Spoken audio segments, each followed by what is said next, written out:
like that. Nice. What's it like? I was actually there in attendance in Cleveland for Cove's first career NFL touchdown, which was awesome. And, Awesome. It was a great game. You could hear me on camera. I was just screaming, "Say it ain't so, Cove! Say it ain't so!" Sadly, from there, the game kind of went off the rails a little. That was the last high moment of that game, but it was a great game. Overtime loss, fun time. Yeah. But how was that moment for you? Seeing the first, whether it was on TV, in person, wherever you were, seeing his first NFL touchdown. How was that? Well, dude, I mean, we were at home because it was a away game. We don't travel to a lot of the away games because we can get into that later. But, to watch that and to think I wished I was there live. So to have your video was so cool. And just that, this is so cool. I mean, that was so cool for us. Catching it from Tom Brady, right? Like, he's got the ball yet. I mean, first NFL touchdown means a lot, right? I mean, as a dad, that's just so cool to see. And it was fun to watch. And, it didn't have the outcome we wanted, but still the same. What a memory! What a memory to have, right? So, and honestly, cool. those.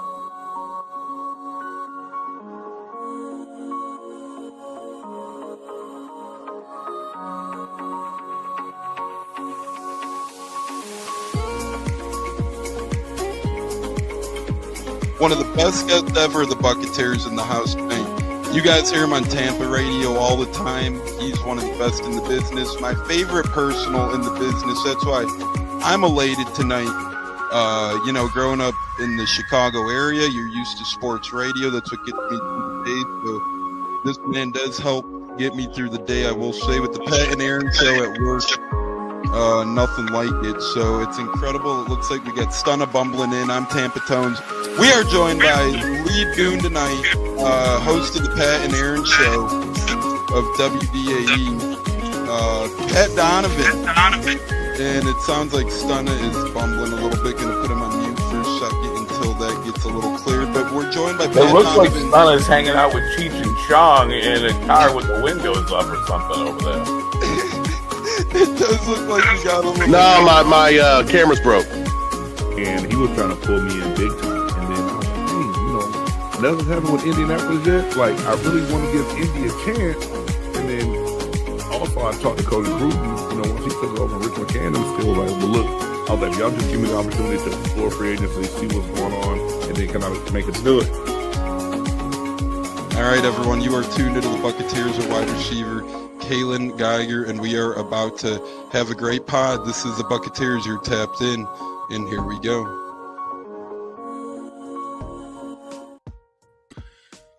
Howdy ho, howdy hey, how the hell is everybody? Welcome back into our Saturday Showdown, kickoff the football weekend show. Tampa Tones, J-Lo, Bucs by 30, the great Zach, and Joey Nib soon to be in the program. We're talking all things football, fantasy, gambling, NFL, Bucs Falcons, college football, the Colts, so much more on today's loaded show. We got Bucs Raised Bolt in the house saying let's go. Trisha saying good morning, everyone. Love that it's a full college and NFL weekend. Let's go. Yes, one of the best weekends of football in the year. NFL week 1, college week 2, week 3, whatever the hell you want to get. It's week 2, but there were games weeks ago in week 0 too. But Zach, West Virginia plays today, so that's always a good thing, brother. How the heck you doing? I'm doing well. How can you not be good on this weekend? Right? It's a football-filled weekend. It's hard not to be good. And Zach, what are your thoughts quickly on the 2 games we saw already? I know we had some football on Thursday and Friday. It looked good. Little pre-snap penalty issues both games, but that's to be expected. Had some people overperform that nobody really expected, which is always fun on opening weekend. So probably going to be some overreactions in the fantasy world, and a lot of waiver wire action to try to pick up some guys that went undrafted. But just remember, they go undrafted for a reason. Yeah, these guys who play big week 1 games. Will be the apple of the waiver wire eye tomorrow, or Tuesday, Wednesday, whenever your waiver might occur, and then next thing you know, they might be dropped week 2 or 3. So you never know. It's fantasy football for a reason. That is good stuff. But yeah, these week 1's always known as what, overreaction week they call it, I think, because everybody now all of a sudden who am I going to say? Jalen Hurts is automatically MVP with his 2 rushing touchdowns, or Javonte Williams is going to be comeback player of the year now, right? So Right. funny stuff happening. But speaking of funny, J-Lo, nothing too funny. You're in Chicago, brother. How the hell you feeling? How is Wrigley? How you doing, man? Bricked up, man. Week 1's here for the Bucs. I'm up here in your neck of the woods. Gonna be watching the first game tomorrow with you. Wrigley Field was lit. I'm talking about what a fan base, what environment.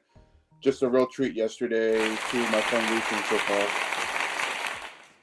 Yeah, there we go. Give some applause for J-Lo saying Wrigleyville was lit. We appreciate that. We, we welcome our baseball fans in. B-Shuck saying morning, kids. Morning, B-Shuck. The great Mike Puckhead checking in from Nebraska. We love our Nebraska native fans, so that's good. Bucs Raised Bolt says, how do we feel about injuries? So we'll get into that here shortly. We did have some big injury news kind of the past couple of days with this Bucs team, literally and figuratively big with Vita, Vea. So real quick, Bucs Raised Bolts, you keep asking great questions, but we'll go over this one first, and we'll get into your Vita injury one. How do you feel about the Jalen Carter thing? I think he's an idiot. I think he's a moron. I think he got baited by Dak Prescott. Dak Prescott definitely knew what he was doing, right? Not to say Dak didn't try and bait him, but when you're an NFL player, when you're a superstar and people know you're a hothead, that's the type of thing people do. They try and get you ejected. They try and get you out of your element. They try and get you off the game. So I think it was very dumb on Jalen Carter's behalf, very smart on Dak Prescott's behalf.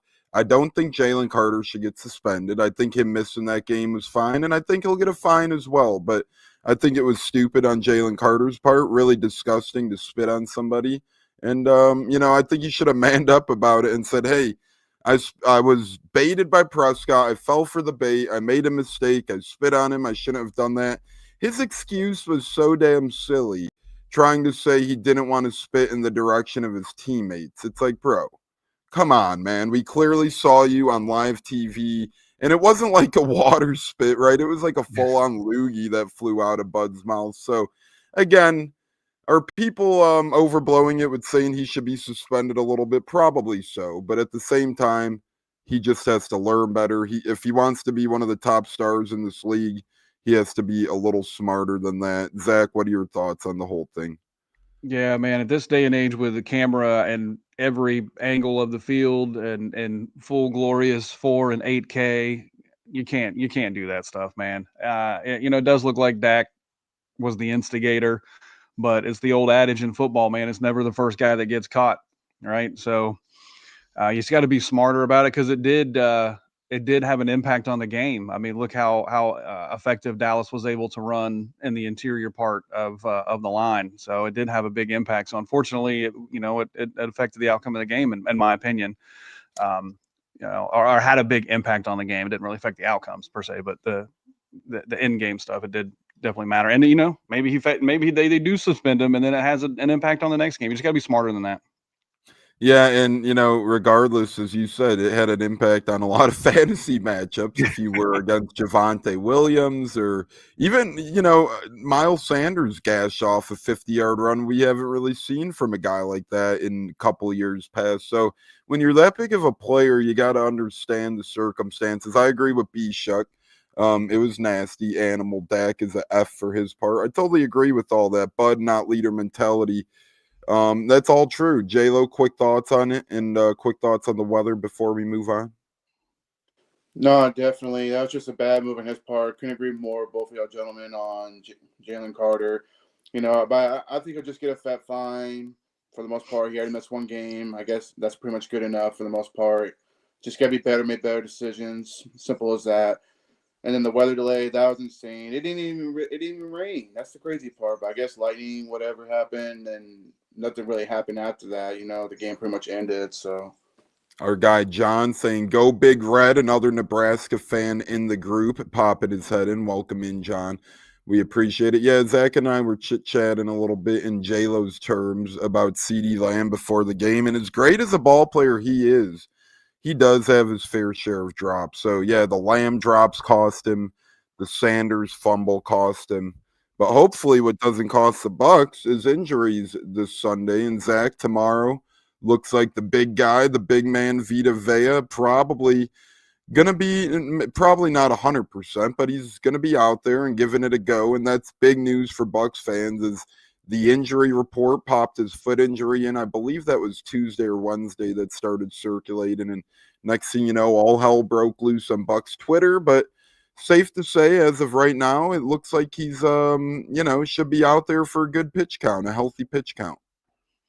Yeah, I think people forget that the lower part of Vita supports the upper part of Vita, right? So, he's going to have a little bit of issues there occasionally.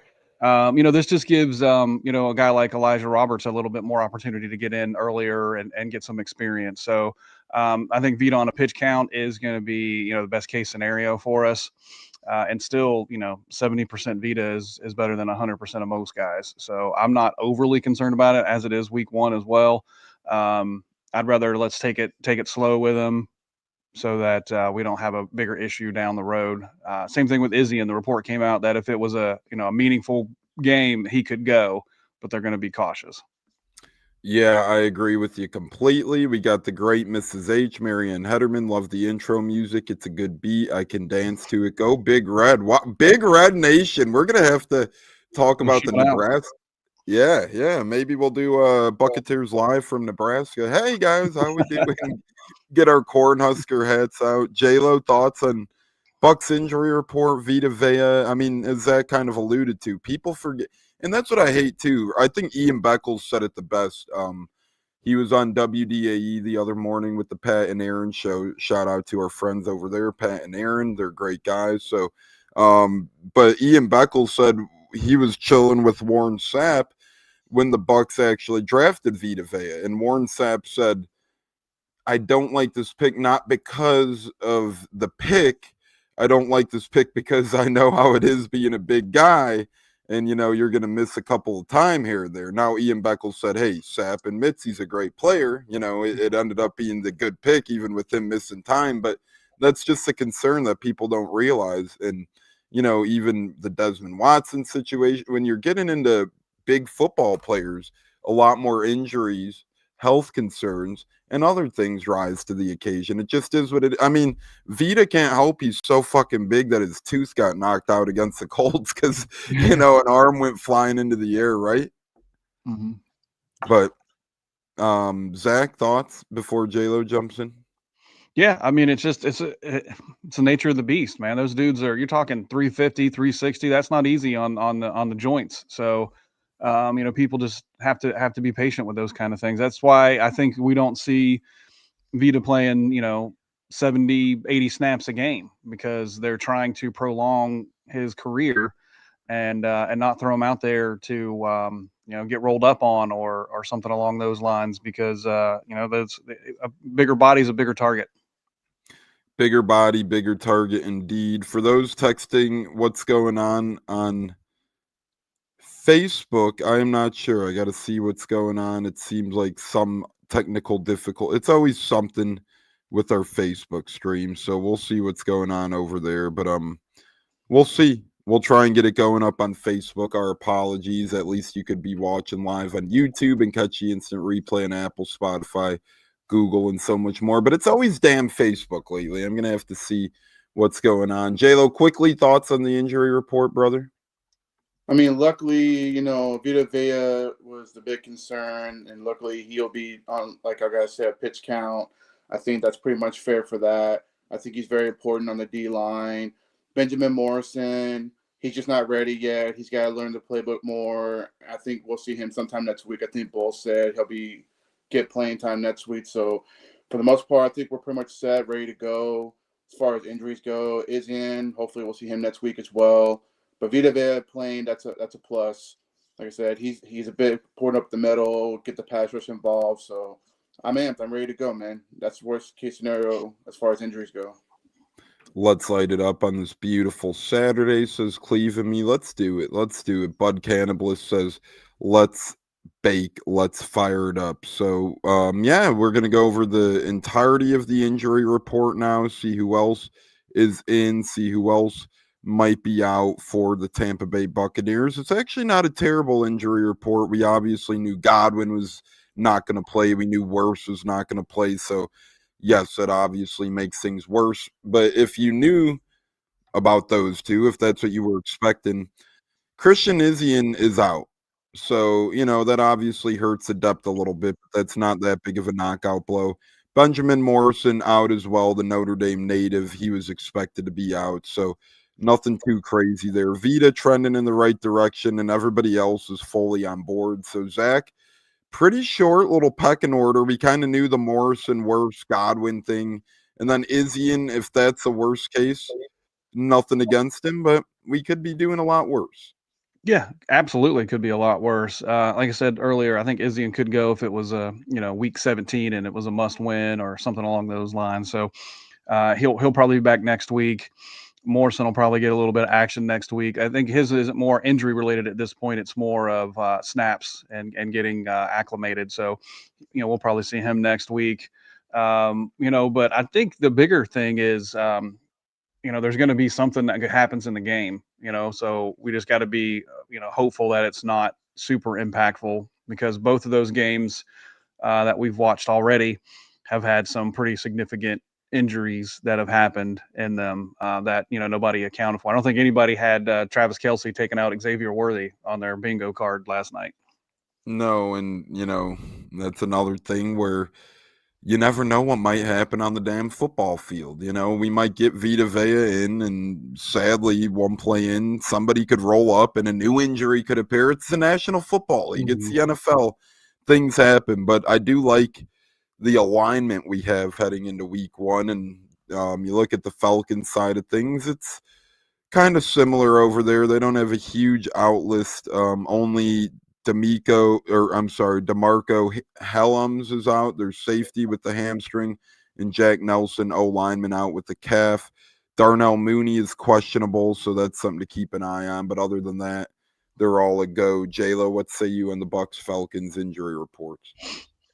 I mean, for the most part, like I mentioned earlier, I think we're set as far as our injury side goes. Falcons, it'll be pretty much the same way. But Darnell Mooney is a big question mark, because I know he was a thorn in our tail last year when we played the Falcons. So it should be a fun, pretty matchup game, if you ask me, when it comes to the injury report. So that's the way I prefer it anyway. Let them have all their best out there. That way we can prove and beat them. I agree with that completely. Zach, we'll let you get this one. Obviously, we have a comment, Cade playing. Yes, Cade Otton is playing. Seems like he avoided the injury report, so that's good stuff over there. Zach, who finishes with more snaps in your opinion, Sterling Shepard or Ryan Miller? Well, if we're talking just solely offensive snaps, Shepard. But if we're talking total snaps, including special teams, it'll be Miller. Miller's brings a lot of value to special teams, but I think Shepard plays more regular offensive snaps. I agree. J-Lo, thoughts on that, and thoughts on Tez? I think he means Tez. He says Tez, but Tez going to be a sleeper. No, I mean, that pretty much nailed it on the head right there for the most part. But Tez Johnson, that would be really interesting what they do with him. I think they're going to have maybe a couple little packages for him on some end arounds. Maybe I wouldn't be shocked if we see him on the offense side of the ball more than the special teams. That would be really interesting. And I'm hyped up for him, too. I think he's going to bring a lot of energy going into the game. I think so as well. Plus says tight end one is back. Yes, he loves his K-Dot. And the great Icewater Olsen from the Bucs Report, JT Olsen says, sup, y'all. Sup, JT. Welcome back into the show, brother. We appreciate you greatly. We're excited for Bucs ball. Great day of college football. It's just an incredible day to be a football fan. If you are watching live on YouTube right now, hit that like button, subscribe button. Turn that notification bell on. You'll never miss a show, and we really do appreciate it. You could extend your watching time by having that notification bell on. And speaking of extend, Zion McCollum is in the house and staying as he was extended. He got pretty good payday, which well deserved on his behalf as well. But J-Lo, this is two guys we locked up now in the past handful of weeks. Or days, I should really say. Luke Gedicke, the right tackle installment. Zion McCollum, the D-back installment. And Zach made a great point as soon as that Parsons trade was made official. He's like, well, yeah, part of the reason, it's not that the compensation was that bad that was given up by the Packers, right? The Packers gave up 2 first-round picks and Kenny Clark. No one would have really been too upset if the Bucs gave up 2 first-round picks and a young player, so to speak. But it's more so, hey, where's the couch cushion money going to come from on guys like Luke Gedicke and Zion McCollum then if you got to pay Parsons that much, right, J-Lo? No, couldn't agree more. Right in the front office, they're all about paying their homegrown players that's already in the organization. And we pretty much paid 2 guys that were well deserving of those paydays. And honestly, Zion's contract was a steal. When we get in discussion about it, it's a steal for the most part because he is playing like a true number 1 corner for the most part. So I'm glad that we didn't make that trade. If we would have made it, I would have been happy, but I'm glad we did at the same time because now we kept 2 homegrown players that are very valuable to the team, I feel. So shout out to both of them for the big payday. Yeah, Bud says great deal. Bucs Raves Bolts got paid early, and that's something you'd rather lock in than you have to worry. That's one less thing the Bucs have to worry about now this off season. And essentially, it could be turned into a 2-year deal. It's $35.4 million is guaranteed. So really, you could be breaking it down to 2 years, $18 million a year. But you also have the 3-year, $48 million extension part where you have him up to 3 years. But Zach, between this and the Gedicke thing, I think Bucs fans could be smiling, breathe a little easier knowing at the end of this offseason, we're not going to have to worry about a couple of big important pieces that we may have once had to. Absolutely. I think we've kind of gotten spoiled here over the last few years about homegrown talent staying in the building. It wasn't too long ago where we'd draft a guy and they'd have a little bit of potential and they would leave for greener pastures. So it's nice to know that we have a culture and a commitment to winning here in Tampa that guys want to stay around and be a part of it. So that's a nice change. Yeah, and then there was that subtle Baker 1-year thing they kind of did as well. So good point. But he'll be right. If he has a ball out year, you're probably going to have to extend him this offseason and give him a rightful payday. Go Big Red. More Big Red talk. We're about to get to our college football talk here in a bit. Sorry, did someone have something to say? My apologies. All right. I think that's cats bumbling in. That's what it is. We got the big cats in the house. Joey should be joining soon.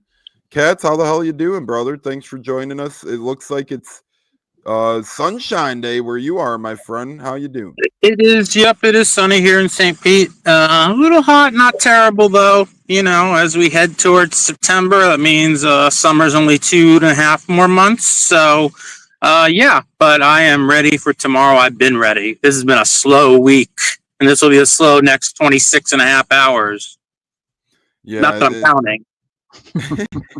Yeah, who the hell's counting to Bucs kickoff, right? No, this is always a stretch of time where it's like, oh man, you're so close, but like it feels so far then because the process, you're right there. It's like and I never sleep well the night before the first game. It's like Christmas morning. It's like wake up on Christmas morning. You just can't wake up. You can't wait. So yeah.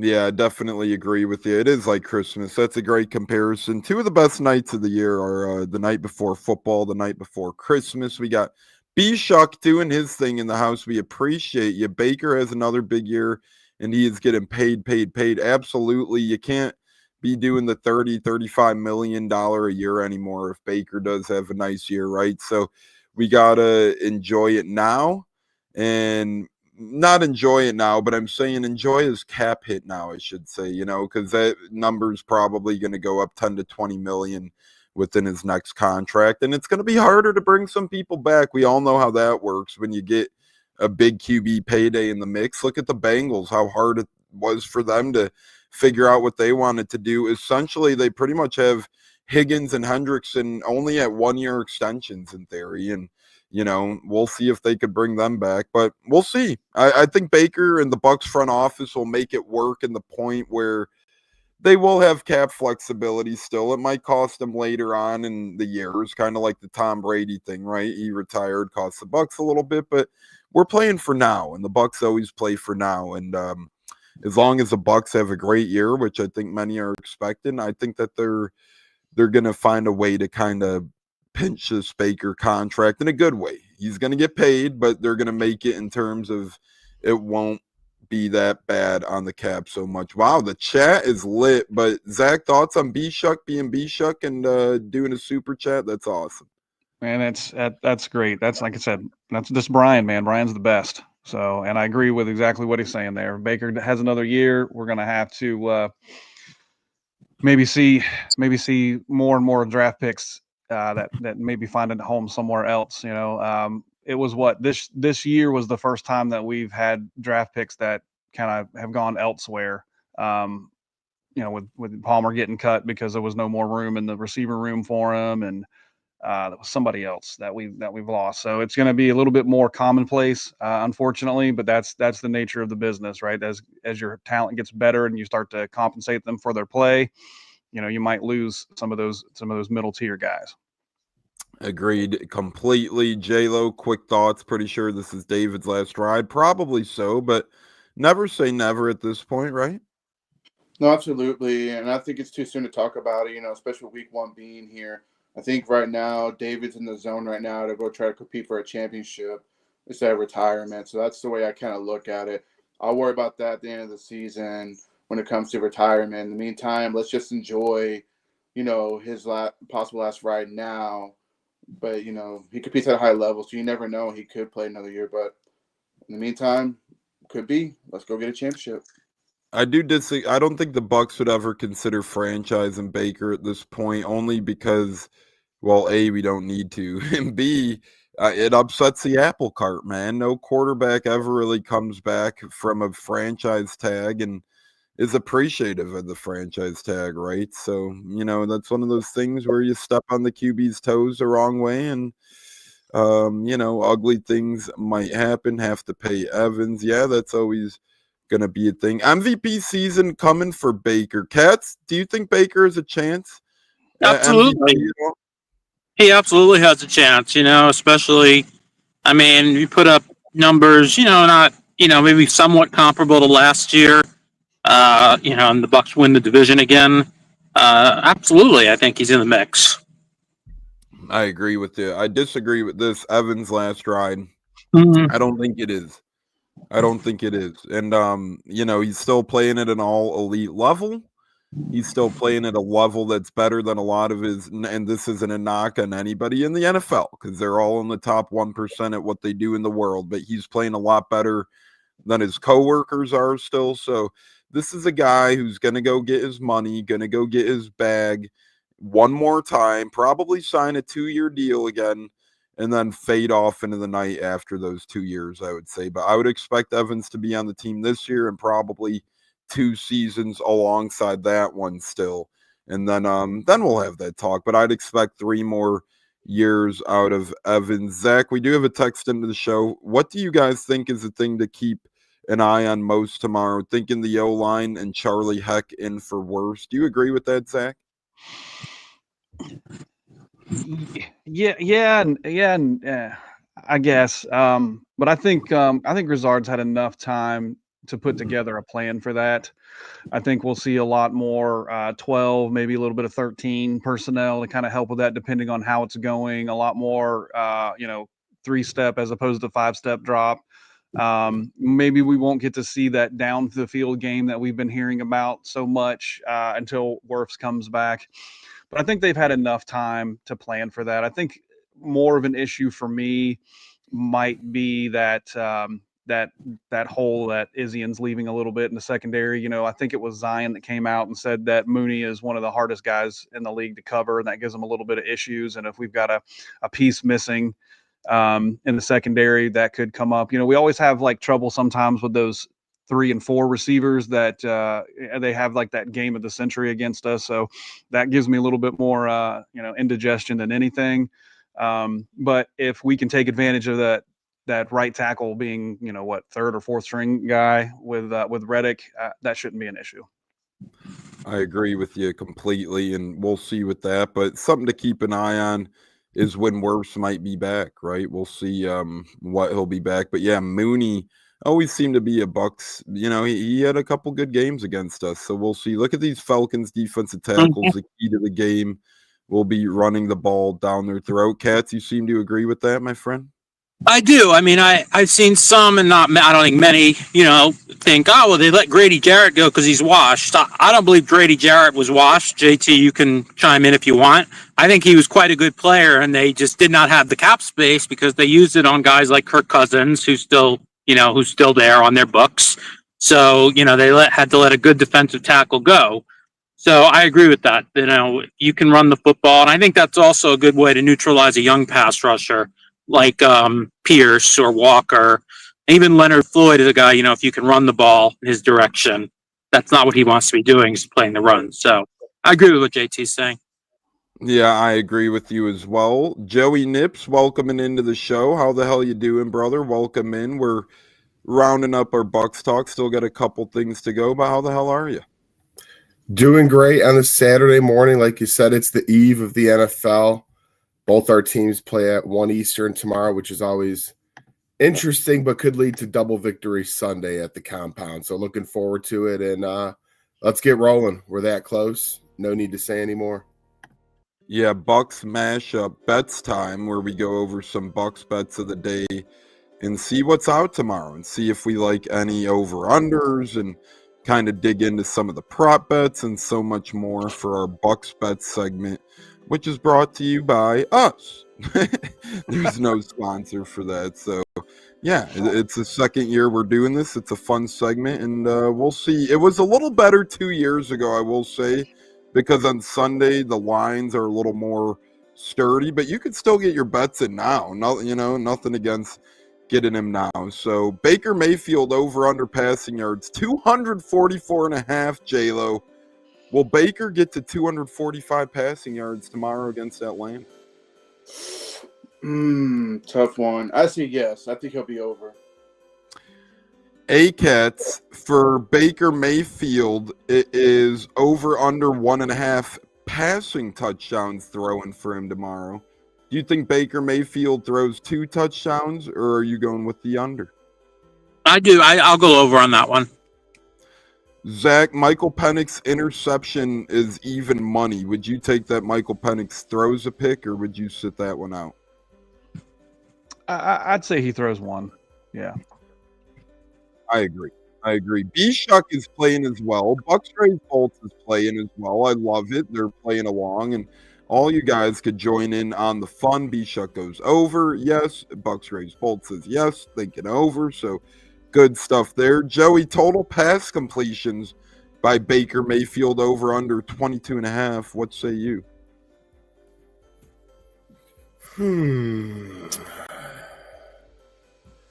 I don't know. Part of me wants to say if they control the game early and lean into the run game, it wouldn't be because he's off. It would be because they don't need to pass. I'll still go over just because it's too explosive of an offense, even with Godwin down. It's just too explosive for them not to pass the ball. So I'll go slightly over. B-Shuck has over on the interception. Parrish gets a pick 6, says Bud Cannabis. That'd be epic, man. He looks like he's ready to roll. We appreciate you, gentlemen and ladies, playing at home. Bucky Irvin over under 20.5 receiving yards, J-Lo. I'm going to sit that one out. I think we'll see Rashad White get more of the receptions more, I feel, but you never know. But I'll sit that one out, honestly. Zach, tight end 1, Cade Otton, 33.5 receiving yards. Do you think Cade Otton, coming off a couple weeks of hampering an injury, gets over or under 33 yards? Oh, man. I think it's over. I am a little concerned. He looked a little rusty in the preseason and then and some of the practices that I've seen some footage of, but I think he pulls it together and gets over that. Love that. Cats, the young phenom, the one that's been talked about the past months, Emeka Egbuka, makes his NFL debut tomorrow, number 2. He's going to look fresh out there in the number 2. Do you think he gets 57 receiving yards, over under 56.5 receiving yards for Emeka Egbuka tomorrow. Yeah, I think he'll go over that, honestly. I don't think he's going to have a huge monumental game, but I do think he'll go over that number. Yeah. I could agree with that there. Joey, you get the GOAT. You get the Hall of Famer, the future first ballot man himself. You get Mike Evans, 74.5 receiving yards, over or under for the Bucs GOAT on offense.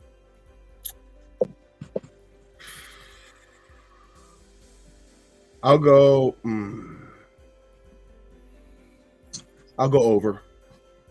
Yeah, and it's really, that means we think Baker has probably around 260, 70 yards, and that could be, man. Look for Baker to have a nice day, and I'm hoping Evans really just has a nice little week one. A couple of my fantasy teams could use it, but I just love Mike as well, right? He's just a hell of a guy. I want him to get like 20 touchdowns this year. That would be awesome. Just doubting the haters, because some people along fantasy football leagues are saying he's washed and, bad and blah, blah, blah. And he's just so underappreciated, and it really makes me sick. So hopefully Mike has a really, really good game out there. J-Lo, you're next. Bucky Irvin, over under 3.5 receptions. I say under. Zach, K-Dot, and over under 3.5 catches. I say over.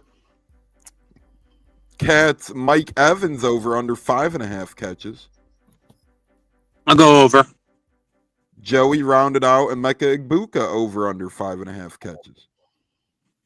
I'll go under. And on Mike Evans, last year he had a massive game that went to overtime. Do not forget, people out there, with 2 tutties. So I do like Mike Evans a lot in this one, but I'll go under on Egbuka catches.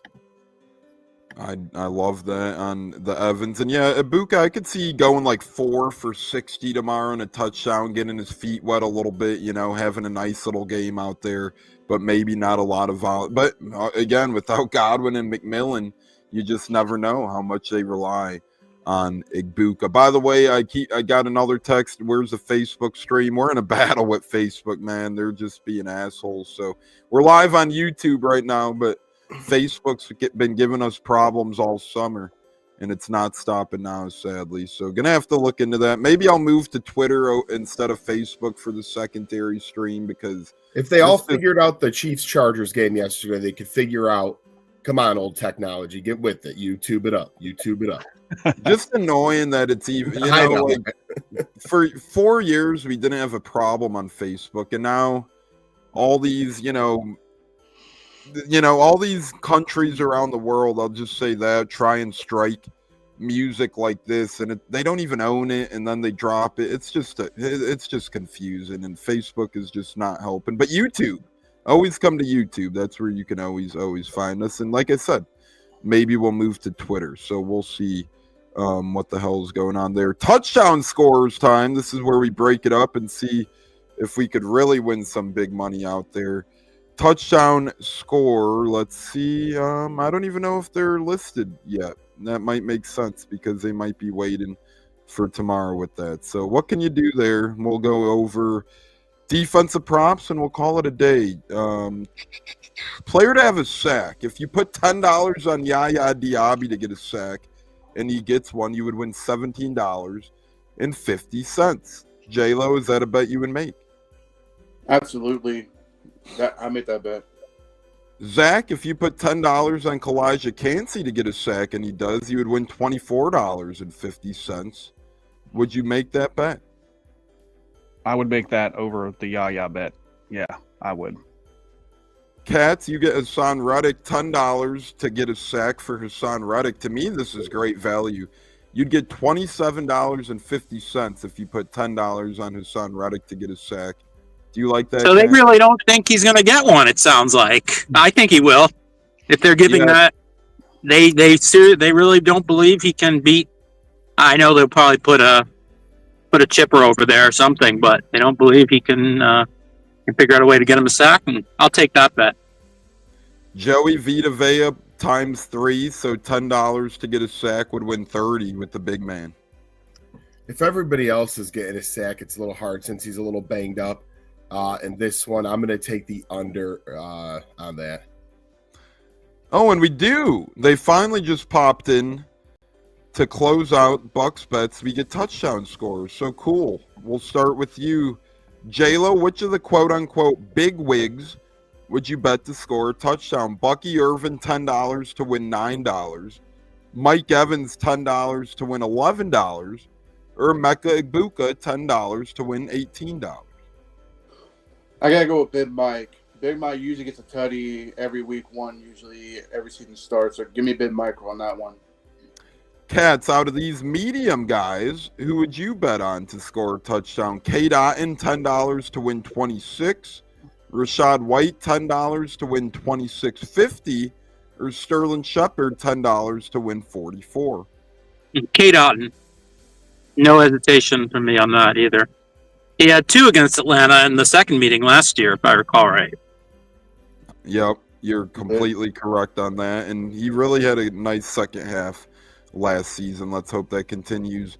Zach, you get kind of the long shot guys. Sean Tucker, $10 to win 57.50. Payne Durham, $10 to win 54.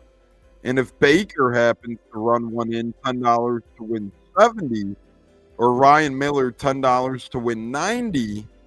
Which of those guys would you go with? Payne Durham, Sean Tucker, Baker Mayfield, or Ryan Miller? I'd take Baker on that in that group.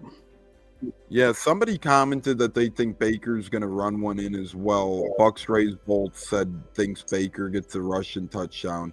Bud's saying go Sterling Shepard. Bucks Rays saying Cade. And our guy Christopher Cole's in as well. Joey, you take it home with the long shots. Tez Johnson, 9-1. O'Keefe, 14-1. Cam Johnson, 14-1. Joey, who would you sprinkle some money on in a big risk?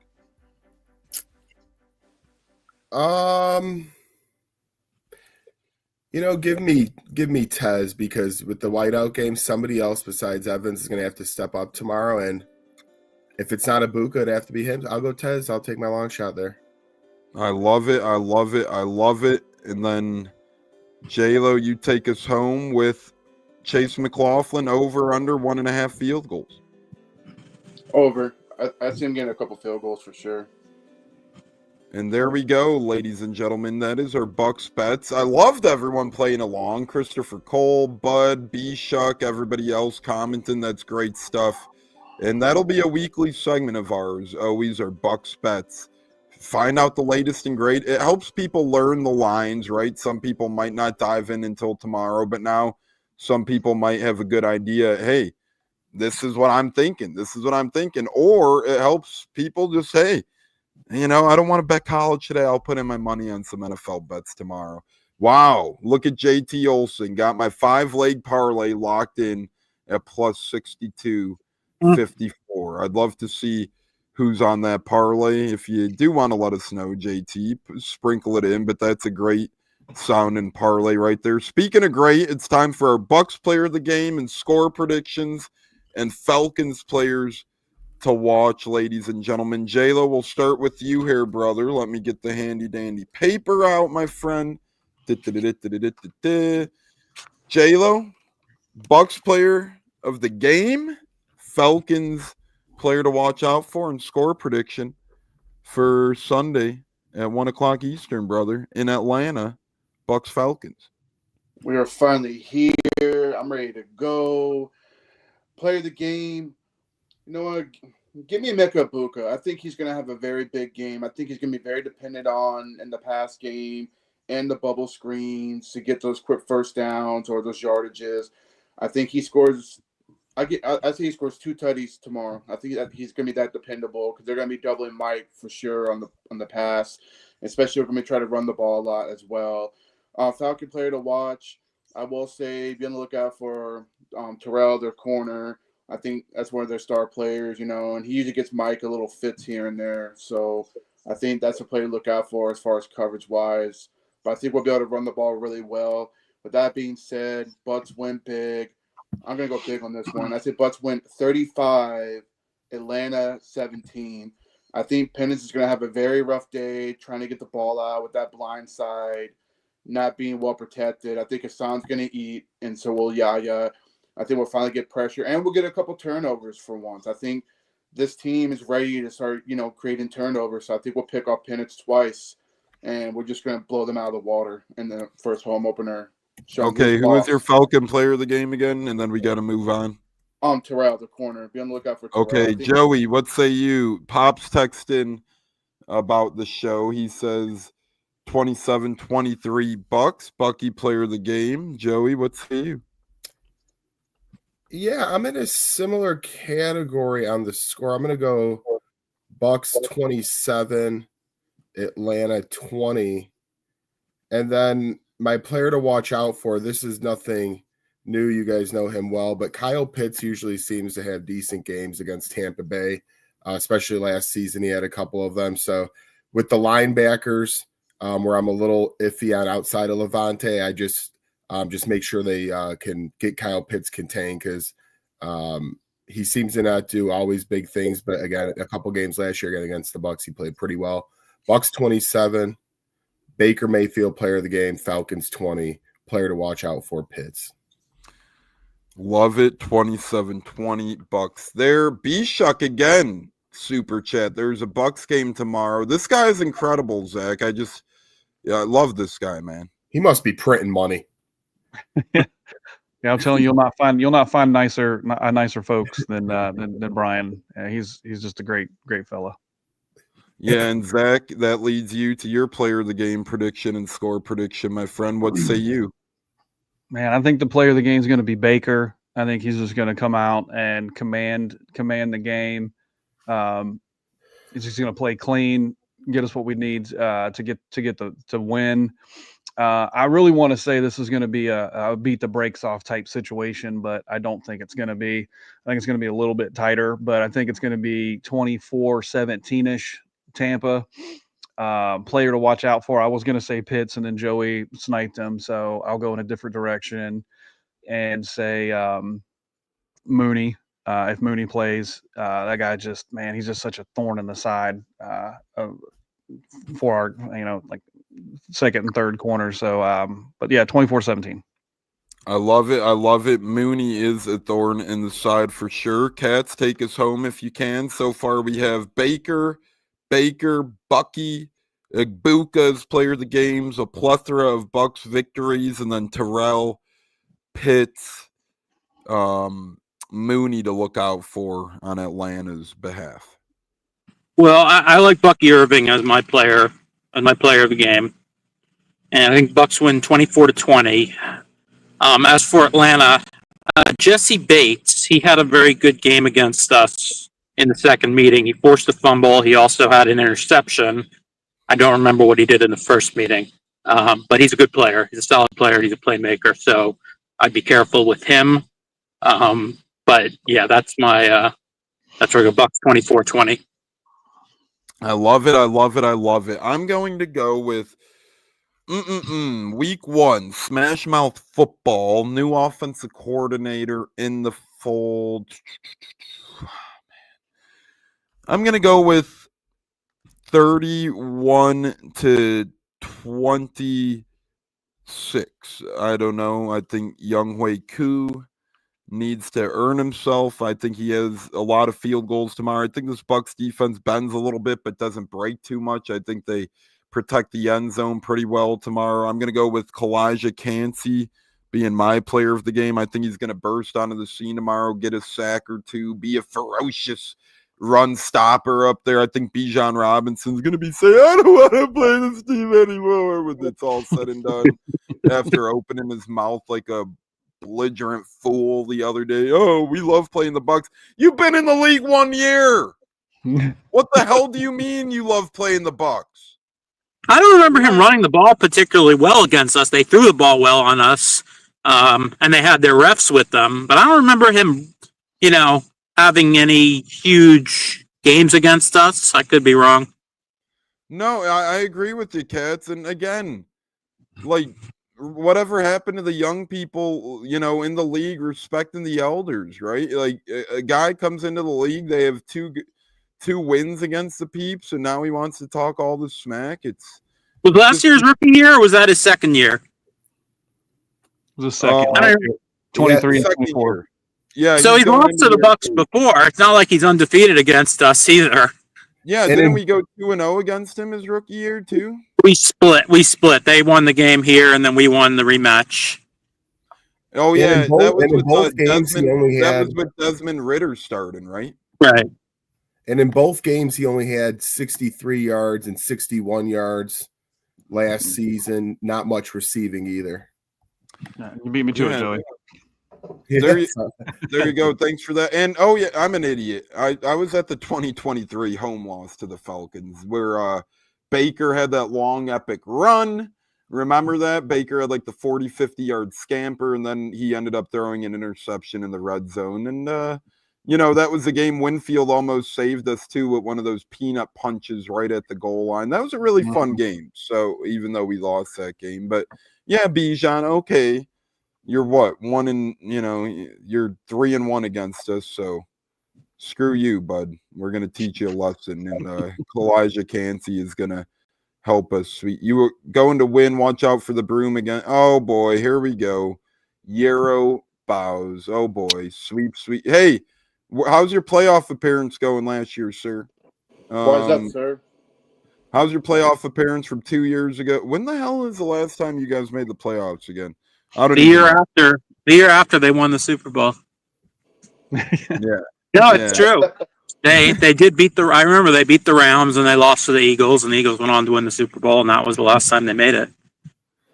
Yeah. So Falcons are just upset and they're living on their Bucs wins. But 31-26, Cansey for me, my player to watch out for. I know he's young, I know he's good, but Michael Penix Jr., he's from the Tampa Bay area. He's going to want to have a good game. He's young in the NFL. So we'll see what that goes. But 31-26, Cansey Penix. Connor says, love the show, fellas. Thank you, Connor. Bucs. Yeah, thank you, Connor. We appreciate that greatly. Yarrow, 2025. Yeah, we are living in 2025. So why are you talking about the suite, my friend? If it's 2025, you're here talking about 2024. So and your head coach drinks with the players still. Yeah. So I'm just confused on why you're bragging about 2024, but then you're saying it's 2025. It's a little contradicting there. But You come in to talk about the sweep, but let's not talk about how you were driving yourself to a division championship and totally drove off the road and then didn't even make the playoffs. Yeah, a little bit of a self-destruct type of season. So yeah, B-Shuck, that is weird to me as well. You would have thought Penix was like a 10-year vet the way he was handled with those white gloves this preseason, right? So we'll see. What's good, fellas? What's up, Buccaneers Nation? Our guy King Cook is back. It's been a while. It's almost game day when King Cook is back in the house. It is go time. But B-Shuck, great point on Penix not playing the whole preseason. Joey, speaking of preseason, Daniel Jones won the Colts job this preseason. What's up in Indy? Miami tomorrow. Battle of Indy and Miami, AFC battle. How's Colts Nation feeling about this one? Oh, yeah, we're going to kick their ass. It's Jim Irsay Day. We'll be honoring him. He'll be put into the Ring of Honor. Miami had a coach arrested last weekend. Tyreek Hill will be traded halfway through the year. Tua might make it to week 4. And a chain's not healthy in the backfield. So I'm being blunt and honest here. I'm sick of the hate on my team. We have more talent than they do. Are they giving out anything for Irsay tomorrow? Do you know? Oh, I'm sure they are. I don't know exactly. Week 2, I know. I saw the schedule earlier. They have one for each game, but I'm not exactly sure. But you could also purchase any of the Jim Irsay patches or memorabilia that they'll have on their jerseys all year. But we haven't won an opening game in a decade now, and I think it's time at home against Miami, who, they could flash. That offense could get going. They picked up Waller. He's already not playing. He should have just stayed in retirement. So I'm guns blazing. I'm coming in hot. I think the Colts have a good day tomorrow. And again, with Daniel Jones, everyone wants to talk about the things that will help him make things go well. Jonathan Taylor in the backfield. Last year, the Giants, they did not have Barkley. What do they have at receiver? You got Pittman on one side. You got Warren at tight end. You got Downs in the middle. Pierce going down the field long with a pretty good offensive line that the Giants also didn't have last year. So there's a lot of things, new place, fresh face. I'm just ready to get it on and kick Miami's ass. So I'm ready for it. Yeah, I'm ready for it as well. Talk about a Super Bowl hangover, Christopher Cole said, So, yeah, the Falcons are suffering a Super Bowl hangover. But Miami's interesting to me. They're either on the cusp of a breakup and retooling from bottom to top of that franchise, or this is their last year to try and prove that glue should keep together. So I think this is a big game for the Colts at home tomorrow, and big game for the Dolphins as well tomorrow. Very intrigued to see if Daniel Jones could kind of revitalize himself like we've seen some of these veterans. Because, these 2-3-time has-been run-through vets go one of two ways. They redeem their career or they crash and burn again rather quickly. So Daniel Jones, I think his biggest thing is going to be limit the turnovers, limit the damage. Hey, if you're throwing 150, 175 yards a game, that's fine, but just don't do anything stupid. Let the Colts running game handle it. Danny Dimes has good legs as well to handle it. So I think really the key for the Colts this year is going to be their offensive coordinator / head coach. And if Shane Steichen prepares this offense well enough week in and week out and tells Daniel Jones, hey, you don't have to be Superman out there, bruv. Just play turnover-free football. Our running game will take it. Our defense will take it.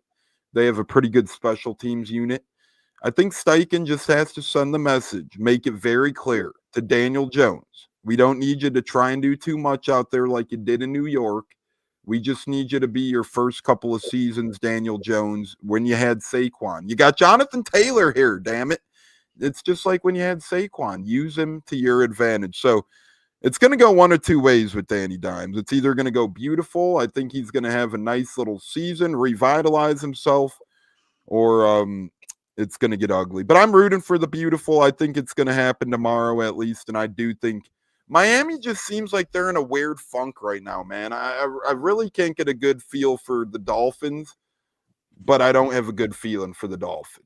So, I was a Mike McDaniel guy, and I think he'll serve a purpose elsewhere, and I think he'll be fine. But I think the Colts have the advantage in this one just based on the surface. I don't think the Dolphins are going to be I don't think they're going to be a competent franchise past this season, to be quite honest with you. So that's why I'm going with Colts in about as close as you can get. I'm going to go 24-23 Colts.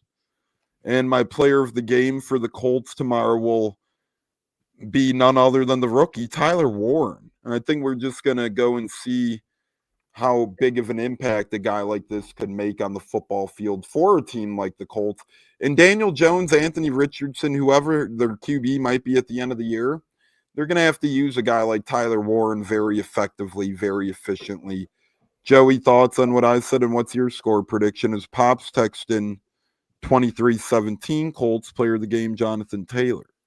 Yeah, you made a good point on the use of Daniel Jones' legs too. Jonathan Taylor said this guy got to 21 miles an hour without even really trying, which is very hard for a quarterback just to do. He's like, I saw a guy run by. He's like, that was Daniel Jones who just got up there. So the legs are possible. Everybody remembers the play when he ran for like 70, I think, against Philly, and then he stumbled near the goal line. I think his feet. He ran all over the Bucs, man, in 2019. Yeah, so he does have that aspect to his legs that's huge. Because when Joe Flacco would be in last year, that was like if you get stuck in mud, it was quite hard to watch sometimes. But for my score prediction, I'll go 24-16. And my player of the game, I'm gonna give the game ball to Danny Dimes. Screw it, nobody else I know will, and I'm gonna say he plays efficiently. Doesn't turn the ball over, and he's not gonna do too much flashy, but Michael Pittman, who was a little banged up last year, he'll be fully ready to go, and I think they have a great connection. So I'll say 24-16 with Danny Dimes playing a good football game. Yeah, again, if he throws 150, couple touchdowns, no interceptions, that's a grade A game in my book. I don't need to see 250 pass yard. Like Baker's first year here, not that the training wheels were on, but you've seen him kind of come off more last year, unhinge more last year, right? Just have a nice year one, adapt yourself, and maybe you make a home in Indianapolis. We'll see. So, I think Danny Dimes is a good pick in terms of this is his motivation too. I mean, he does, if he has a bad year, he's not going to get a big payday again in the National Football League. So we'll see what happens. Christopher Cole says if the Colts defense shows up, they'll make the playoffs. Katz, do you agree with that? What's your score prediction? Do you have any Colt player to look out for? Well, I will admit I don't know a lot about the Colts. AFC teams I don't know a lot. However, I think the Colts win this one. Very tight game, I think. I don't think there's a lot of points scored. I think 17-16 the Colts will win. And forgive me for this question. Is DeForest Buckner still there? Yes, sir. Yep. And healthy, ready to go. Yeah, see, he's a guy I've always been a fan of. And I think this will be a low-scoring game, so I'll make him player of the game.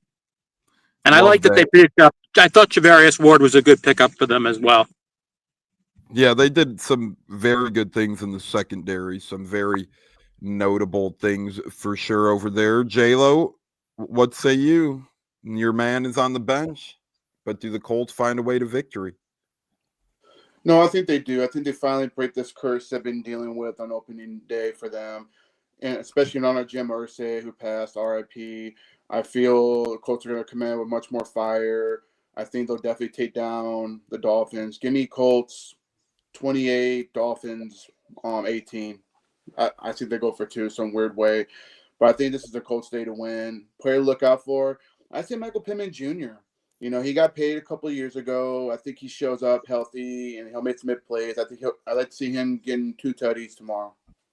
Yeah, I like that pick a lot. And I will give the Colts kudos. That Jim Irsay patch looks beautiful. It has his little signature on it and everything. So I do like the patch you're using to on our guy Jimmy Culetta. Fire the damn can. Type it in. Go Bucs, go Bucs, go Bucs. Thank you for tuning in. But yeah, I think the Colts did an incredible job with the Irsay patch. Zach, I know you're a big patch guy. I don't know if you've seen the Irsay one, but thoughts on that? And yeah, who do you get tomorrow, Colts or Finns? Yeah, the patch is beautiful. They did a great job with that. Yeah, and it's going to be hard to pick against the Colts on Jim Irsay Day, man. I think they're going to come in with a lot of emotion, and that's just going to play out on the field. I think it'll be a tight defensive type game, but I see the Colts pulling it out like 17-10-ish. I think it's going to start a downward spiral for Miami. I think it's just going to get out of control for them, which is a shame because I really like McDaniels, but I think he's going to have to move to a new location. But I'm really hoping Daniel Jones reinvigorates Michael Pittman's fantasy value. I took him in a lot of leagues late. So I'm really putting some onus on that. And I'd say player of the game is going to be Jonathan Taylor. I'm sorry, Jonathan Taylor. Yeah, I love that. JT, he's just, as long as Taylor stays healthy, right? I think this Colts team should stay in contention for the AFC South. Our guy, Jimmy Coletta, said, forgot the Colts picked up Danny Jones. Yeah, that's a veteran QB picked up right there who's looking to make a bounce back for himself and help the Colts get back to the playoffs for the first time in, 3 seasons, I believe. So that'll be interesting to see if the Colts could get back for the first time since Phillip Rivers days, I want to say. It's been a while, but Joey kind of tied the knot on Colts Corner over here. Last thoughts on Colts game day before we get to some college football, fantasy football talk, and more.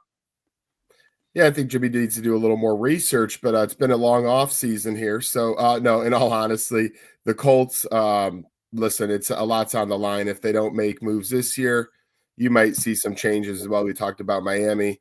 I'm not ignorant to the fact that if our season goes south, it could be ugly. But Coach Steichen, look, he's been 500 in his first 2 seasons with Gardner Minshew, Anthony Richardson, and Joe Flacco. Again, Gardner Minshew, who's now on his second team since leaving the Colts. Joe Flacco, who's starting again for Cleveland because they have 6 quarterbacks. They don't know what to do. And then Anthony Richardson, who I love to death, but a 5-yard out is a 50-yard bomb to get completed. So he hasn't had the best door of quarterbacks, and that more falls on the GM. So I think this is the most competent guy he will get, even though that sounds probably surprising to a lot of people. But he's 29 years old, Daniel Jones. He's got the legs, and he has a decent arm to get things efficiently done. So I'm looking for the Colts to have a good year, go 10-7, and win. I call it the wide open AFC South, aka the worst division in the AFC. Yeah, and not to pivot too much here, but what we got to do something with Ryan Clark, man. This guy's just a bad person. It seems now he's I had to stop berating. following him. Yeah, he's trying to berate Peter Schrager now, and Peter Schrager is one of the good guys around the NFL. If you know him, just hired by ESPN. And now Ryan Clark is just trying to attack him on air, off air. And Ryan Clark apologized on Twitter. The act's getting old, Ryan. Let me just say that. All you do is get into fights with people. You do this all the damn time. This is like the 5th fight you've gotten in since July. You run to Twitter. You cry about it. You apologize about it. Nobody cares that you already took it up with the ESPN header, admitting you're wrong. You're a clown. And, you're really exposing yourself. It's sad. An analyst I once liked, such a jackass, man. I mean, this guy is just a bad person. And here was Ryan Clark said, that's a non-player in you. He literally tried to discredit Peter Schrager because he hasn't played football before. So Ryan Clark says that. Yeah, it's annoying, right? It is, because there are so many knowledgeable people out there that cover this sport, in any sport, that were not players. Peter Schrager being one of them. I've always enjoyed his writing and his insight. Previously for Fox, even was a sideline reporter in some games. Always liked Peter Schrager. Former players, throwing that line out there, that always bothered me. I mean, unless someone says something to really incite them, or that just sounds unknowledgeable, and is belligerent about it. Otherwise, that's really an obnoxious comment to make. Yeah, and I love Peter Schrager's reply. He goes, don't belittle me like that. I can come and say 3 ex-players are saying one thing and give an alternative perspective. And then Ryan Clark goes, Peter, what I need for you to do is not get mad and let me finish. Just a foolish thing. And, even Samir Ali clapped back at Ryan Clark. So, everybody is just kind of giving Ryan Clark his medicine right now, deservingly so. I don't think ESPN keeps up with that much longer, but good grief, man. Just annoying, man. Just annoying. We'll leave it at that. We got a lot of football to talk about today. Sorry, guys, got distracted a little bit there with the, No, NFC South is better than the AFC South. Let's not get it confused. NFC South is better. AFC South only has had the Texans. But I view the AFC South as like 1 or 2 years behind the NFC South. It's like same trajectory, kind of. We finally got a couple good teams in competition. This is a big year for the AFC South, because if Texans don't have a challenger this year, it's going to be scary. But yeah, Colts have an opportunity there with the AFC. Yeah, I agree. It's really only been Tampa the Saints are the worst team by far. But yeah, just last year they were bad. 2 years ago they had 7 or 8 wins. Oh yeah, true. No, true. Yeah. So AFC eventually South, everything flips around. Like if there's going to be a day, not maybe a few years from now, where all of a sudden the AFC South or the NFC South is the best division, and the NFC North turns upside down. That's just how this league goes. It wasn't that long ago that the Chiefs division was terrible. Remember that? All you had was the Chargers, and so yeah, I definitely agree. I mean, in a couple of years, NFC. Look at the quarterbacks. You got Stroud, you got Cam Ward, you got Trevor Lawrence, you got Daniel Jones. It's a young core. Same with the NFC South. You got Bryce Young, you got Baker, you got a couple other guys. So it just depends. But speaking of depends, nothing is more dependable on a Saturday in the fall than college football. And we do have that live today. We got so much to get to, fellas. Week 2 is here. We're going to have to go over all these games, all these scores, and let's do it right now. JT Olson said, low-key, if the Falcons are in the AFC South, they would probably win it this year. We'll see, man. We'll see. We'll see if the Falcons are anything to write home about this year or not. I don't know. I'm higher on the Panthers than the Falcons this year. I have a weird feeling. But No, Well, the I agree. Panthers have a professional head coach. The Falcons have a coach that goes out and gets drunk with the players every night. So, and I know people think, well, he doesn't do that anymore. He only did that back when he was with the Bucs. He was younger. No, I'm sure he still does it. And that's another Throw good that point. That's another good point. NFC South has had multiple Super Bowl appearances in the last decade, so that is true as well. Panthers have made the Super Bowl in the past decade. The Bucs have made the Super Bowl in the past decade. The Falcons have made I the thought they were Super talking Bowl about this season. They keep jumping all over the place. Well, no, I think, it's just overall body of work, not really comparable, NFC and AFC South, but neither near or there. We're moving on, and that'll be that. College football, though, it is time to spread them and get with our picks and see where the hell we end up in the world of college football. Yeah, Pops loves your Raheem verbiage, Cats. I speak the truth, I'm not afraid, I know what I know, and I, just some things, Leopard, not, he's a good guy, don't get me wrong. He's been a very successful defensive coordinator, defensive backs coach. He's a good coach with the Bucs. He did win a Super Bowl here, win with the Rams, but it's been known that as a head coach, he tends to, never mind. We could have a Raheem here in our 813 Sports History Show. We'll take a deep dive into the history of Raheem Morris. How about that? It's probably better we don't. We might get canceled off the air. Jimmy says, fire up the college parlays tone. College spread 'em time. Let's get going on that. Pop says, do tell us, Cat. So we'll get back to that. A certain ESPN writer who covers the Bucs will get very, very angry and try to get us canceled. So we better not.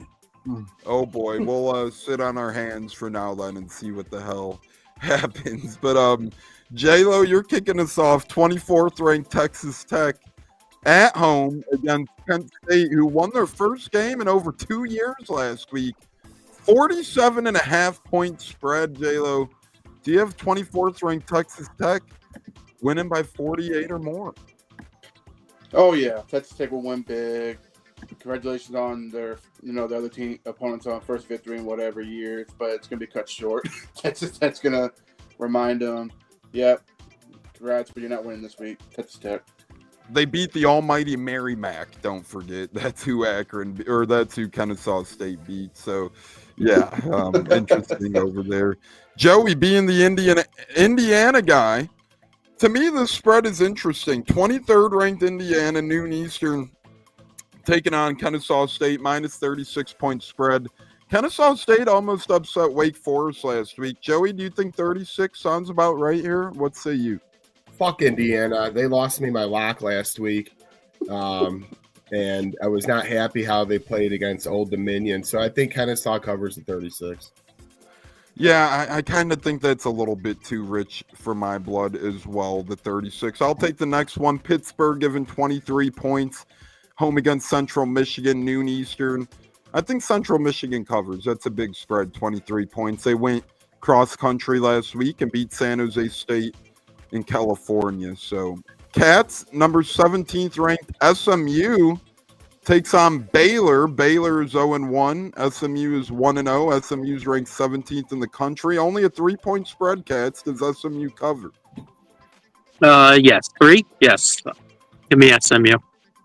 I love it. I love it. Zach, you get a fun one. The Battle of Iowa. Iowa State, 16th ranked in the country. Rocco Becht, their quarterback over there. Home against Iowa, noon Eastern. Iowa State minus 3. Who do you like there, Zach? Oh, man. As much as it pains me to say, I like Iowa State in that one. I think Iowa State, that 3-point spread just doesn't seem like it's enough. Nothing against Iowa, but that seems awfully low for me. We're all going to do this one now. Friend of the program, the Fightin' Anthony Gators. He offered us tickets to this game. Just a little hard to get to logistically, but very nice offer. We do appreciate it. Our guy, Anthony Gator. Wow, JT Olson says, shock the world. 20-point underdogs and Pitt. Fire up chips. He's got Central Michigan going into Pittsburgh and winning that one. So They looked really good against San Jose State. We'll see what happens this week. But J-Lo, friend of the program, Anthony Gator, 42-point underdogs in Happy Valley at Penn State. What say you? Sorry, Coach Gator. I love you, bro, but unfortunately, I think Penn State's going to cover the spread. I just don't. Like I said, Penn State's a good football team. They're going to be a playoff team, and I think FIU will give them somewhat of a fight, but give me Penn State. Zach, how do you see this one shaping out? 42 points is a lot, but Penn State is supposed to be a national championship contender. Yeah, I think Penn State wins, but I don't think they cover. Yeah, they always last week they didn't cover against Nevada either because they put in their backups. Nevada scored with like a minute left, and that's just that. You never damn know with these type of games. Joey, what say you? Since they didn't cover last week, which I was on page with that, I can't that backdoor cover. Pops almost had a stroke seeing that backdoor cover, but I think Penn State wins by 50 plus. Wow, that would be awesome for Penn State and unfortunate for Anthony Gator. But hey, this is a fun battle, Cats. You think Coach Gator stands any chance to lose by 42 or less? Absolutely. Anthony Gator, of course he stands a chance. Let's go. Yeah. Why not? Give me Gator and his guys. There we go. So we got Why not? Yeah. I like it. Zach and Katz are on the cover. Joey and J-Lo on the non-cover. I'm going to go with FIU covers here. J-Lo, NC State against Virginia. NC State -3 at noon Eastern. I say NC State. Give me NC State over Virginia. Joey, Arch Manning and 7th-ranked Texas -37-point favorites at home against San Jose State. Yeah, Arch Manning went from everybody's favorite QB to the worst thing ever. Have some patience. If you want to listen to Towing the Line, my new show, I'll tell you why it is ridiculous to be overreacting so hard there. Texas wins massive today. This game don't really matter with Arch Manning to me. In Florida, they play in a couple weeks. That's the next big test down the road. But in this one, they blow out their opponent and win by 40 plus. 12:45 Eastern, Utah State +33 at 19th-ranked Texas A&M. Give me A&M to cover the 33. I think A&M beats up on Jordan Love's alumni over at Utah State a little bit over there. Zach, Georgia, 4th-ranked in the country, playing Austin P -47 points against Austin P. Do you think they cover? Oh, man, that's a lot of points. No, I don't think so. I think that they'll probably pull starters late, and I don't think they'll cover 47. I agree with you there. Cats, the battle of the states. Fresno State at Oregon State. Any interest in what state might win that one in a pick'em? Well, I have his jersey, so give me Trent Dilfer's Fresno State. There you go. I do have a Trent Dilfer. Yes, I do have. I got one when I was 12, and always have a soft spot for the guy. So I'll go with his alma mater. I love it. J-Lo, Kansas getting 6 at Missouri, 3:30 Eastern. Missouri without their starting quarterback in this one. Yeah, it's very unfortunate, and that's why I got to go with Kansas on the road in Mizzou. It'll be a good one, but I think Kansas will end up taking them. Joey, the Fighting Gundies, +28-point underdogs at number 6th-ranked Oregon in the country, 3:30 Eastern. Do you think Gundy and co stand a chance to cover the 28-point spread? No shot. I think Oregon's on path for a massive season that could, a lot of people are talking about other teams they could find themselves in the national title game. I'm going to go Oregon in a big one. Hey, that duck, though, keep your head on. You might lose your job if you lose your head again coming down the pathway there. Keep the head on. You got one job. Yeah, kids in attendance are like, what the hell happened to that head? But JT Olson saying, let's go pay, show your payness for Austin Pay. There you go. Icewater Olson fired up for Austin P. Zach, Ohio State -55.5 against Grambling State. That's a big spread. Does Ohio State manage to win by 56 plus? No, I don't think so. I mean, that's a ridiculous amount of points. Dude, there's some big spreads today. 22 ranked Tennessee minus 41 against East Tennessee State. First of all, these are big spreads. Second of all, it's like, it's very hard to know about these colleges, the East Tennessee States, the Grambling States. I'm going to go with East Tennessee State covering the 41 points, but barely. I don't know. We'll see what the hell happens there. But A-Cats, do you think Clemson rebounds this week? 8th-ranked Clemson in the country against Troy. This one's 31.5 points. Another one of these bigger spreads. Yeah, well, 31, so that's 4 touchdowns and a field goal, roughly. I think in a bounce back effort, I think they'll pull the blowout. I think I'll take them to cover that. I like that. I like that a lot. Joey, 20th ranked Ole Miss with Lane Kiffin travels to Kentucky. Kentucky, the home underdog, plus 9 points, 3:30 Eastern. Yeah, I think Ole Miss is already coming together nicely, even though they have a lot of transfers that seem to have gelled last week, and I don't think it will stop now. Give me Ole Miss. Got to give Zach his team here. West Virginia, minus 3.5 on the road, Zach. 4 o'clock Eastern at Ohio. I like West Virginia in that one to cover the 3.5. What say you? Yeah, I like them to cover that as well. Yeah, Ohio, they're a decent team, but West Virginia should get the better of them there. One of the games of the day. A lot of Florida fans, South Florida fans excited for this one. We're all going to be picking this one as it's fun. We're going to start with our Gators guy, J-Lo. J-Lo, 13th ranked Florida Gators, minus 18 points at your backyard zone, Southern Florida in Gatorville, 4:15 p.m. Eastern. Does Florida cover or does USF cover the 18? Well, I was talking on Campus Kickoff that was posted yesterday. Shout out to that. It's going to be a closer game than the experts think, so I do think the Bulls do cover, but I think Florida will beat them. The talk is over. I'm tired of this USF going to beat Florida. Nah. Keep dreaming. It's going to be a close one, so that's why I think USF will cover the spread, but they will drop to Florida in the swamp. Gators got a tough schedule coming up, so give me Gators. I agree. I think Florida wins. South Florida covers. Joey, what say you? Yeah, Florida, they got a lot of good things going right now. I like the quarterback play a little better. Jaden Balls ran the ball well last week, over 100 yards rushing. They had multiple receivers get multiple catches. And that all being said, USF is going to come up and play a great football game today. But they come up short by a field goal. This is going to come down to the wire, though. And Florida just squeaks by because this is not – I watched that USF team. I believe, what was it, Boise State they played on national TV the other way. I don't know if Boise's just that bad, but they won by 50 points on their turf last night. So I think they're better than people gave them credit for before the season, and Florida wins by a late field goal and a miss. USF has a chance to tie, and they shank it. Yeah, Cats, thoughts? USF, Florida, Battle of Florida, 18-point spread. Florida's favored, 13th ranked in the country.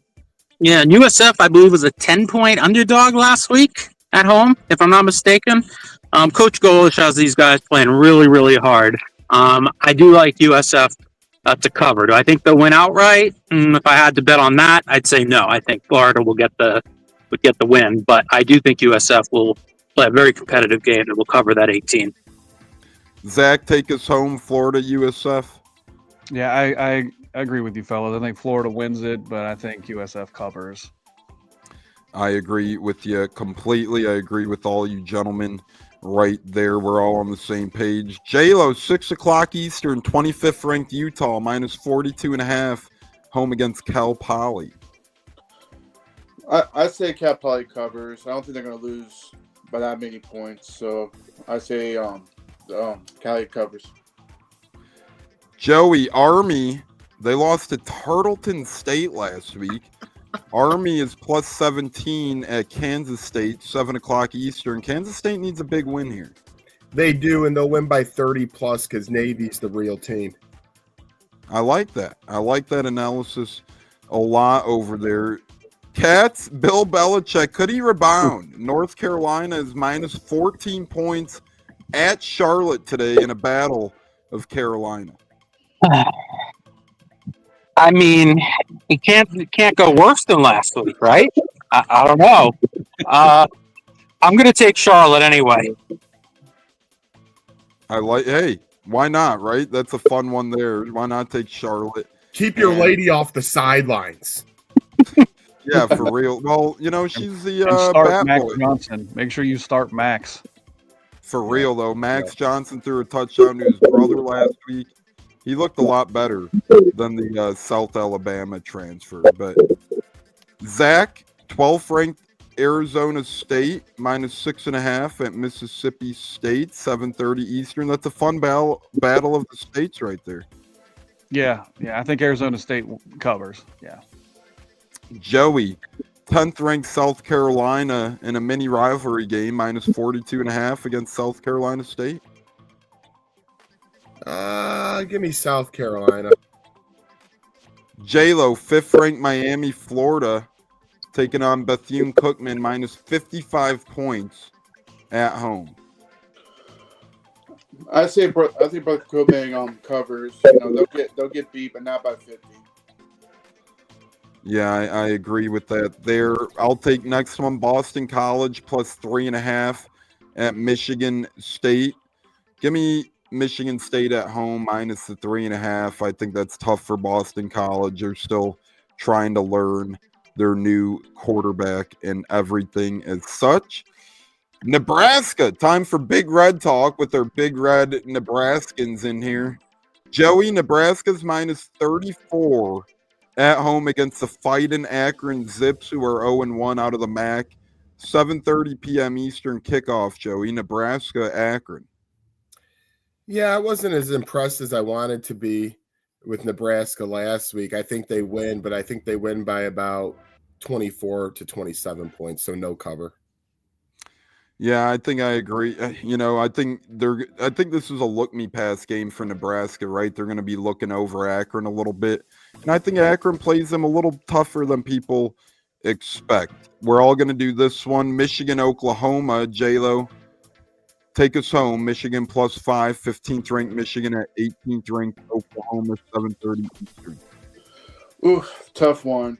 But I say Oklahoma at home just because of that. Bryce Underwood, true freshman at Michigan. I think he's going to have a little struggle being in a different environment. So I say definitely that Michigan's going to have a rough time. So Oklahoma at home. Wow, Puckhead says 52-7. Akron is going down. So he's got Nebraska laying down the banhammer on the Zips of Akron. Joey, thoughts on Michigan, Oklahoma? Oklahoma minus 5. Well, every week Michigan finds less ways they can cheat with everything that comes out of the, stories behind the lines. So I think with no more cheating and a very mediocre head coach, they're not ready for Oklahoma. And Matt here kills them in the pass game, and Oklahoma wins by 10. Cats, thoughts? Oh, wait, sorry, you're muted, Cats. I don't know how the hell that happened. Sorry, Cats, thoughts? No problem. Oklahoma at home. Yeah, I like Oklahoma. But that line is pretty low enough to me that Oklahoma will take care of it. I agree with you there. And Zach, take us home on that one. Yeah, I am in agreement on Oklahoma winning at home. All righty, guys. We are done with our college football spread 'em. That was a lot of fun. We went over pretty much all the big games in the world of college football. Now it's quickly time for fantasy mash report, Red Eyes pick 'em, and then our final word of breadwinners before we get out of here. So we'll see what happens here. But fantasy mash report quick, pretty much just some questions that we've gotten over the past week, either texted, tweeted, or we heard just being talked about in general. It's time for the big guys to make the big decisions. And Joey, we're starting with you here. Would you play at this one's going to be tough, but with the Browns, Judkins just signing today, would you rather play Browns running back Jerome Ford tomorrow in a non-PPR league, or new rookie running back on the Commandos, Bob. They call him the Bob. Ja'Cory Crisket. Oh man, they're both Krosky playing. Merritt. Ja'Cory Krosky Merritt. But his name's Bob, I guess they call him. So I think it's Bill. Bill, that's it. Bill. Yeah, he goes by Bill, but on ESPN it's Ja'Cory. I get confused. So I'll his call name's him Billy Bob. That's my There we name go. for him, Billy Yeah. Bob. He's confusing me too much, and the Giants have a good D line. I think the Browns are going to have to run it a lot tomorrow at that terrible Bengals defense. So give me Jerome Ford. I like that. And, you know, this might be a game Ford tries to literally ball out, right? Because he knows Judkins is coming back. So maybe this is a type of week where Ford really has to toe the line and show, well, no pun intended, but toe the line and make a next step up. Yeah, there you go. You like what I did there. Zach, are you starting Mark Andrews or Tyler Warren in a half-point PPR this week out of the tight end position? Oh man, that's a tough one. I mean, with no likely in Baltimore, I think I would probably go Andrews out of those two. Yeah, and Andrews is right. I think Warren has a nice game, but you never know with the rookie. It could be something where maybe he takes a couple weeks to get his feet wet as well. At least Andrews, without likely, should get some red zone targets over there. Katz, we're going to ask you another one here. Would you rather play Deebo Samuel, Katz, or would you rather play who was it? Deebo Samuel or the Jerry Jeudy? Jerry Jeudy is going up against the Tennessee Titans. Correct? No, Bengals. He's on the Browns now. Oh, okay. Forgetting where these AFC guys go. Given the quarterback situation in Cleveland, I don't know what Joe Flacco is going to look like now, opposed to what he looked like a few years ago or last year. So give me Deebo Samuel. Got a better quarterback. I like that one. Yeah, a little better quarterback getting you the football over there. J-Lo, going to give you Temp McMillan or James Conner in the flex in a half-point PPR league. Temp McMillan looking to become Carolina's number one, and James Conner looking to stay all reliable at New Orleans. Tough one. I say give me James Conner. I think he's going to run over the Saints defense. So give me James Conner on that one. And then I'll take the last one of the program. If you guys got any fantasy questions for the MASH report, though, text them in through the week and we'll get them in, or post them to Twitter and we'll answer. Just like these. I got to ask Kyler Murray or Jordan Love. This one's a tough one to me, man. I think Kyler Murray has a scrambling edge. Jordan Love obviously is a better arm, in my opinion. Jordan Love's at home against Detroit. Kyler Murray. Week 1, I would play Kyler Murray at the Saints. I think they have the chance to run up the score. I think I'd rather have Jordan Love for the whole year, but I think week 1, I'd rather have Kyler Murray as my starting quarterback. So there we go on the Fantasy MASH report. Great job, fellas. We hope we help some ladies and gentlemen set their fantasy lineups accordingly out there for this week. If you are watching, we're live for a couple more minutes here. Hit that like button, subscribe button, turn that notification bell on. Breadwinners and final word coming, but quickly, we're going to do the Red Eyes Pick'em for the NFL. Remember, this is spreads out the window, just straight up who the hell you think is going to win the football game. Red Eyes Pick'em in honor of the great Ken Rubright. Was always a listener of the programs, passed away last year, big NFL fan, so we honor him with our Red Eyes Pick'em, as he would always comment on the program. J-Lo, you're going to lead off the program. Patriots home against the Raiders, 1 o'clock Eastern. Who you got? I'm going to go with the Patriots. I think the Patriots are going to go in there, play good defense, and I think they'll beat the Raiders. Patriots. Zach, Giants at Commandos, 1 o'clock Eastern tomorrow. Give me Washington in that one. I like that. I think it might be closer than people think, but I think Washington wins the football game for sure. Cats, Cardinals, Saints. I think I know where you're heading. 1 o'clock Eastern. Cardinals. Joey, you get the double revenge game. Pittsburgh taking on the Jets Jets of New York, 1 o'clock Eastern. Rogers Fields swapping it up. I go back and forth a lot on this one. This is a game you won't see on the NFL Red Zone commercial, free or not, because there won't be a lot of red zone action. But I'll take the Jets just by a point. J-Lo, the battle of old Bucs coordinators. Dave Canales in Carolina taking on Liam Cohen in Jacksonville. Actually, both teams are battle cats as well. Who you going? Panthers, Jaguars? Oh, man.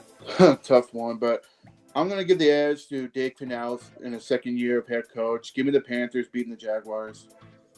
1 o'clock Eastern tomorrow. Zach, Bengals at Browns. Browns led by Joe Flacco. Does the old man have anything left in the tank? Oh, man, I'm gonna take Cincinnati. I just don't have any faith in Cleveland. Cats, 49ers at Seattle, 4:05 Eastern tomorrow. Yeah, I went back and forth on this one in my work pick'em league. And I chose Seattle, and I'm going to stick with Seattle here too. I think the 49ers, I know their receivers are very banged up, and Seattle is at home. They're tough at home. So give me the Seahawks. Tough one, but I'll take Seattle. I like that one. Joey, Titans at Broncos, 4:05 Eastern, Denver at home. Yeah, I really hate both these teams for different reasons, but Denver's the much more talented team. Everyone seems like Bo Nix is now John Elway, so give me Denver. J-Lo, Detroit, Green Bay rivalry renewed, 4:25 Eastern, Lambeau Field tomorrow. Oof. Tough one, but I say give me the Packers at Lambeau. I think the Packers beat the Lions. Zach, you end on a tough one. Houston at the Rams, 4:25 Eastern tomorrow as well. A couple of good afternoon games on our hands. Oh man, yeah, that's a good one. I think it's going to be LA. It's hard to pick against McVay. He's just such an offensive genius. I agree. It is hard to pick against big Sean McVay. Cats, Ravens, Bills, Sunday Night Football, 8:20 Eastern tomorrow night on NBC. I like the Ravens here. Coming off the way last season ended, bitter loss.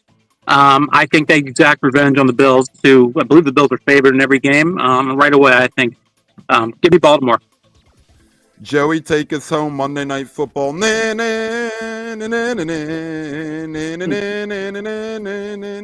Bears against Vikings. ESPN, 8:15 Eastern. Yeah, I think Ben Johnson gets things rolling right off the bat. I don't know how it goes as the season goes on, but at home, I'm not a J.J. McCarthy fan. I think it won't be the prettiest game, but I do think the Bears on Monday Night Football with Coach Ditka come out in a close win. The Bears, and that is it for our Red Eyes Pick'em. And guys, it's been an epic show. I can't believe we're already at the end. These Saturday showdowns fly by with so much fun football to talk. Fantasy, injury reports, Bucs pregame, Colts pregame, Red Eyes Pick'em, college football spread'em. Time for breadwinners and final words of the program already. Hope everybody enjoys their college football Saturday, their NFL Sunday and Mondays tomorrow. Friday and Thursday were already incredible. I love last night, man. 4 college games, 1 NFL game. J-Lo and I were at Wrigley with John Gruden. Not with John Gruden, but, same place, same time as John Gruden. So just a fun weekend on our hands. And it all caps off tomorrow. And once again, if you're watching, hit that like button, subscribe, turn that notification bell on. Upcoming schedule, Zach and I will be debuting our new show this Monday. We can't wait. We have a new intro in the works, new music in the works, and so much more. That'll be coming live Monday night. Pay attention for all the details, but we're going to be talking, collecting memorabilia, man cave, and we'll also toss in a sprinkle of Bucs Falcons post-game show as well. So Zach, very excited about that. My friend, what are your final words for the program with our flagship show kicking off on Monday? Oh man, what a great show. Football is upon us. We're right in the mix. NFL week 1 kicks off tomorrow. How can you be upset about today when tomorrow is so bright? I agree with that completely, my friend. And you enjoy in the psych ward tomorrow. Bring us home a damn win. Let's fire the damn cannons, and good luck to West Virginia as well. Might not be a bad parlay, West Virginia and the Bucs, but can't wait for Monday, my friend. That's going to be a fun one. Thanks again for the intro and all that good stuff. J-Lo, breadwinner final word. We're 12-5 on the year, plus $118 net profit for breadwinners thus far. J-Lo, thoughts on your breadwinner and final word? My breadwinner, give me the Rays rebounding from last night. I think they get a W, get back on the winning track as they try to fight for a playoff spot. So Only 2 games back of a playoff spot. The Rays are fighting. They are. You know, I pretty much gave up on them, and they're proving me wrong right now. So I'll eat crow on that one. So give me the Rays rebounding from last night. And final word is college football's here. I got my Gator gear on. I'll be rooting for them later on. USF, you're my second team, but today you're my enemy. So go Gators, go Bucs. Can't wait to chop it up with the Areola family today and tomorrow. It's gonna be a fun time. And hey, we're back, baby. Back, we are back, we are back. Speaking of back cats, always a great time with you, brother. And if you got a breadwinner, bet winner for us, give it to us. If not, no worries. We'll just take your final word, my friend. Yeah, feels like a layup. I guess there's no such thing, especially in week 1, but give me the Broncos. It's on the money line to beat Tennessee. I think that's a big mismatch right there. What is the line in that game? Just curious. What's the think spread? Broncos are -8, and the money line is -300 or something like that. So yeah, give me the money line. You never know if it'll be a close game, but give me the Broncos. Final word. Hey, future's bright. I gotta wear shades, man. Tell you what. No, the future is bright for the Buccaneers, and it all starts tomorrow. I can't wait to get this going. This last week has felt like it's taken 6 months. Go Bucs. Let's beat the crap out of the fucking Falcons. I can't stand their asses.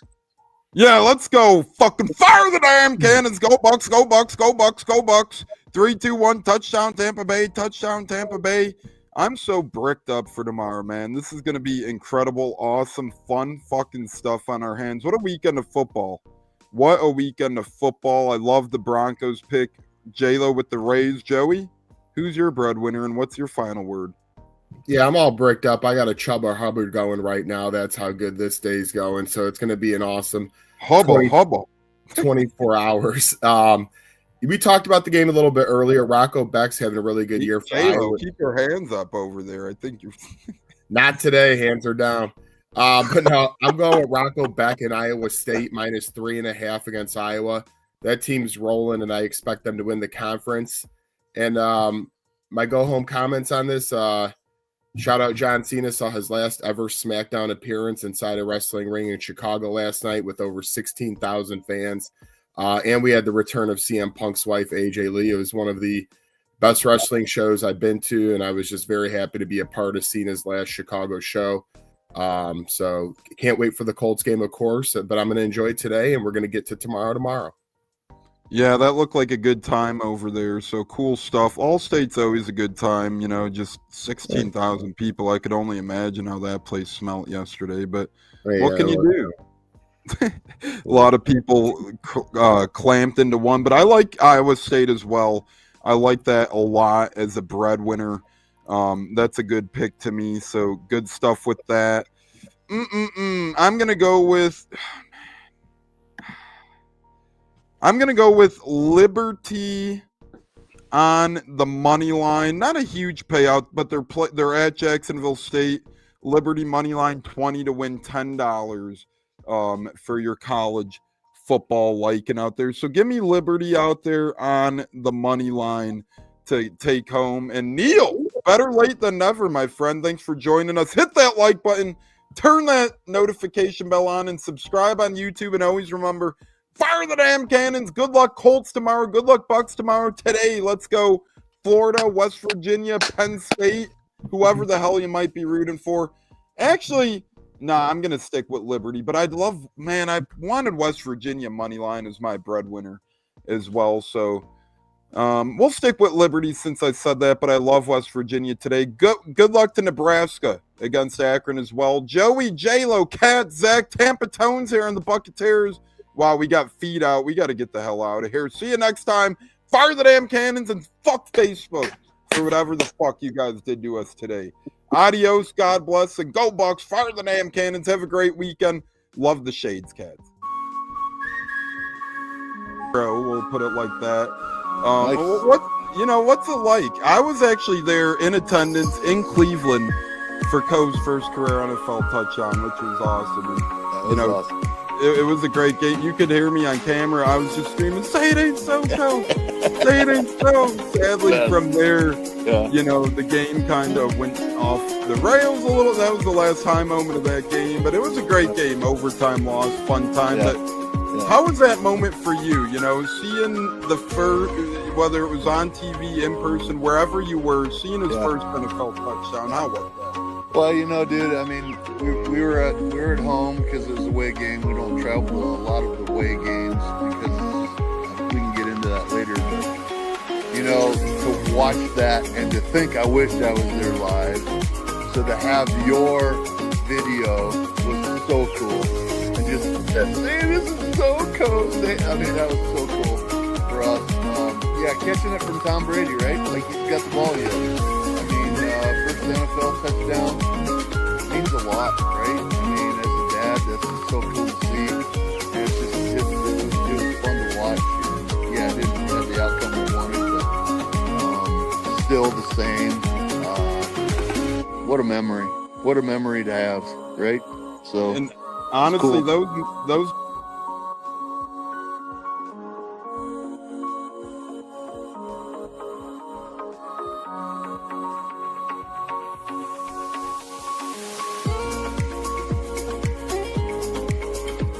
One of the best guests ever, the Buccaneers in the house.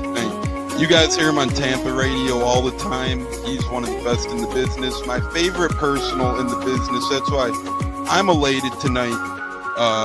Growing up in the Chicago area, you're used to sports radio. That's what gets me through the day. So this man does help get me through the day, I will say, with the Pat and Aaron show at work.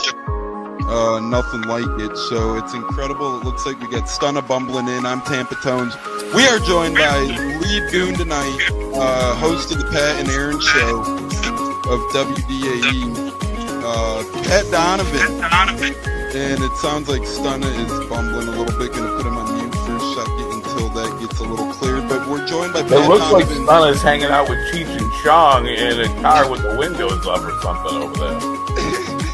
It does look like he got a little... No, my camera's broke.